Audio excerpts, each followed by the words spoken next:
News बने रहिए हमारे साथ, देश और दुनिया की छोटी बड़ी खबरें देखने के लिए। उत्तर प्रदेश की संभल जम मस्जिद में सर्वे पर इलाहाबाद हाई कोर्ट के फैसले के बाद मुस्लिम पक्ष अब सुप्रीम कोर्ट जाएगा।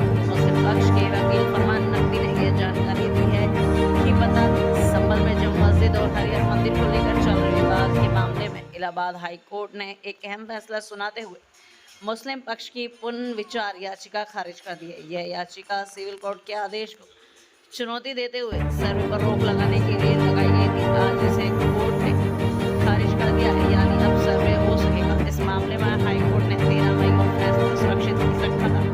यह फैसला रोहित रंजन अग्रवाल ने सुनाया है, जिन्होंने मस्जिद कमेटी के वकीलों, मंदिर पक्ष के अधिवक्ता हरीश शंकर जैन और एएसआई के वकील की दलील सुनने के बाद अपना फैसला सुरक्षित रख लिया था। मस्जिद कमेटी ने संभल की एक अदालत के आदेश को चुनौती देते हुए इलाहाबाद हाई कोर्ट का रुख किया था। संभल की अदालत ने अधिवक्ता आयुक्त के जरिए मस्जिद का सर्वेक्षण कराने का निर्देश दे दिया। श्री हरि मंदिर के जाने का मांगा था अधिकार। इससे पहले इलाहाबाद उच्च न्यायालय में संभल की जिला अदालत ने लंबित मूलवाद पर सुनवाई पर अगली तिथि तय के लिए रोक लगा दी थी। मूलवाद में हिंदू पक्ष ने संभल के मोहल्ला कोटपुरी में से श्री हरि मंदिर कथित जमा मस्जिद में प्रवेश का अधिकार मांगा।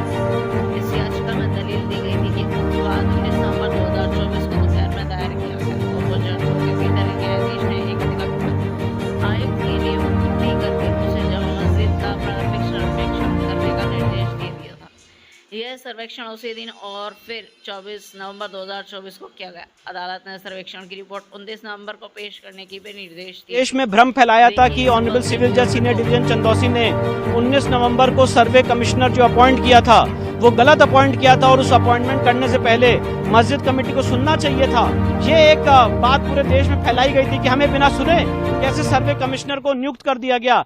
आज उस प्रपोजिशन ऑफ लॉ को कोर्ट ने सिरे से खारिज कर दिया है।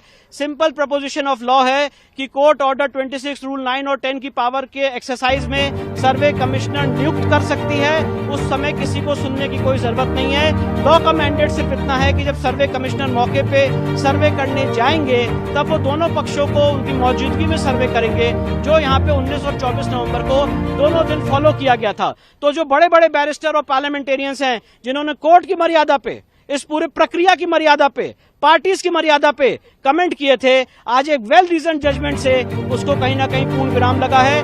जो सर्वे की रिपोर्ट सील कवर में फाइल की गई है उसके स्टे वेकेशन के लिए हम सुप्रीम कोर्ट आएंगे।